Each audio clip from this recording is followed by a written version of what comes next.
حضرت سیدنا ابن عباس رضی اللہ تعالیٰ عنہ سے مروی ہے کہ نبی کریم رعوف رحیم صلی اللہ علیہ وسلم نے عرض کی، اے پروردگار عالم، مومن بندہ تیری اطاعت کرتا اور تیری نافرمانی سے بچتا ہے، لیکن تو نے اس کے لیے دنیا تنگ فرما کر اسے آزمائشوں میں ڈال دیتا ہے، جبکہ کافر تیری اطاعت نہیں کرتی بلکہ تجھ پر اور تیری نافرمانی پر جرأت کرتے ہیں، پھر بھی تو اس سے مصیبت کو دور رکھتا ہے اور دنیا کی تمام کو شیدا کر دیتے ہیں۔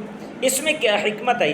تو اللہ رب ذوالجلال نے ان کی طرف وہی فرمائی، بے شک بندہ بھی میرا ہے، مصیبت بھی میرے اختیار میں ہے، اور سب میری حمد کے ساتھ میری تسبیح کرتے ہیں۔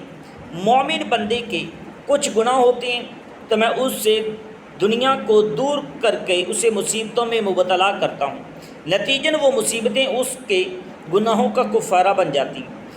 پھر جب وہ مجھ سے ملاقات کرے گا تو میں اسے اس کی نیکیوں کی جزا دوں گا۔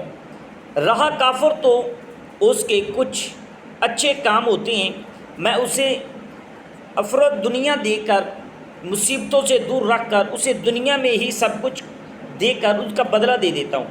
پھر جب وہ مجھ سے ملاقات کرے گا تو میں اس سے ان کی سب برائیوں کی سزا دوں گا۔